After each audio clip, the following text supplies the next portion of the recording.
രാവിലെ ദോശയും കടലക്കറിയുമാ. അപ്പം ദോശ ഉണ്ടാക്കുന്നുണ്ട് ഞാൻ. അപ്പം അതിൻ്റെ അപ്പുറത്ത് ചായക്ക് വെള്ളം വെച്ചിട്ടുണ്ട്, ഇഞ്ചിയൊക്കെ ചതച്ചിട്ട്. പിന്നെ പാല് കാച്ചാനും വെച്ചിട്ടുണ്ട്. ഇനി കടലയൊക്കെ വേവിച്ചെടുത്തു. ഇനി അതിൽ കടുകൂടെ വറുത്ത് ചേർക്കണം. അപ്പം ഞാൻ കടുകൂടെ വറുത്ത് ചേർത്തിട്ടുണ്ട് അതിൻ്റെ അകത്ത്. അപ്പോഴത്തേക്കിന് ചായയൊക്കെ റെഡിയായി. അപ്പം ചായയൊക്കെ ഇനി ഒന്ന് എല്ലാവർക്കും കുടിക്കാനായിട്ട് എടുക്കട്ടെ. അപ്പോൾ എല്ലാവരുടെയും ബ്രേക്ക്ഫാസ്റ്റൊക്കെ കഴിഞ്ഞു. ലാസ്റ്റിൽ ഞാനും കഴിക്കാനായിട്ട് എടുത്തിട്ടുണ്ട്. അപ്പോൾ കൊച്ചിന് ടിഫിൻ കൊണ്ടുപോകാനായിട്ട് ബാക്കി ദോശമാവ് ഉണ്ടായിരുന്നല്ലേ, അതിൽ ഞാൻ ഇച്ചിരി സവാളയും ഇങ്ങനെ ക്യാരറ്റ് ഗ്രേറ്റ് ചെയ്തു കൂടെ കുറച്ച് ഇതിൽ ചേർത്തു.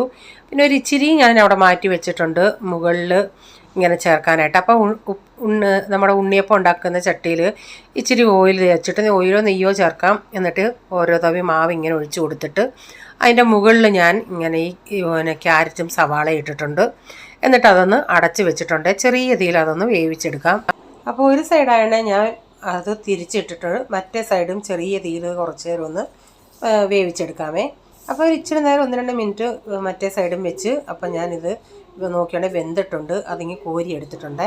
പിന്നെ പാത്രങ്ങളൊക്കെ കഴുകി വെക്കുന്ന സ്റ്റാൻഡൊക്കെ ഒന്ന് കഴുകണമായിരുന്നു. അതെല്ലാം ഒന്ന് കഴുകി എടുത്തിട്ട് പാത്രങ്ങളൂടെ കഴുകി എടുത്തിട്ടുണ്ട്. പിന്നീട് ഒരു സാമ്പാറാണ് വയ്ക്കുന്നത്. അതിനായിട്ട് പരിപ്പൊന്ന് കുക്കറിൽ ഇട്ടിട്ടുണ്ട്. അതൊന്ന് കഴുകിയെടുത്തതിന് ശേഷം കുറച്ച് കഷ്ണങ്ങളൊക്കെ ഞാൻ അരിഞ്ഞത് ഇതിലേക്കിട്ട് ഇന്ന് ഞാൻ ഇതിൻ്റെ അകത്ത് തന്നെ പൊടികളെല്ലാം ചേർത്ത് പുളിയും പിഴിഞ്ഞ് ആ വെള്ളവും ചേർത്ത് ഉപ്പും എല്ലാം കൂടെ ചേർത്ത് അങ്ങ് 2-3 വിസിലടിച്ചെടുക്കും. എന്നിട്ട് ലാസ്റ്റിൽ കടുക് വറുത്ത് ചേർക്കുക ചെയ്യുന്നത്.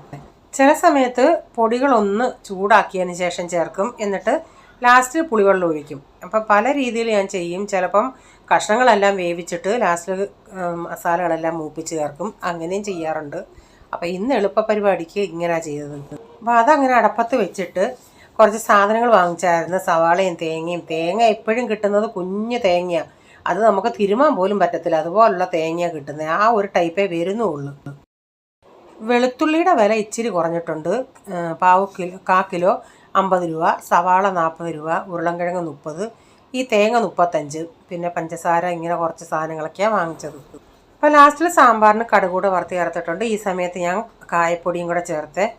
അപ്പോൾ നമ്മുടെ സാമ്പാർ ഇവിടെ റെഡിയായി. പിന്നെ ഉച്ചക്കത്തെ എല്ലാം കഴിഞ്ഞിട്ട് വൈകുന്നേരം നേരത്തെ ഞങ്ങൾ 7-7:30 ആഹാരമൊക്കെ കഴിച്ചതിന് ശേഷം പിന്നെ ഞാനും കൊച്ചുകൂടെ ഒന്ന് നടക്കാനായിട്ട് പോയി. ഞാൻ അങ്ങനെ റൗണ്ട് അടിക്കും. അവനിവിടെ കിടന്ന് ഇതിൻ്റെ അകത്തൊക്കെ കളിച്ചുകൊണ്ടിരിക്കും. പിന്നെ ഇടയ്ക്ക് എൻ്റെ പുറകെ ഓടിയും വരും.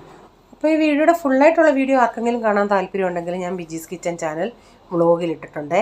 അപ്പോൾ ഇന്നത്തെ വീഡിയോയിലെ വിശേഷങ്ങൾ ഇതൊക്കെയായിരുന്നേ.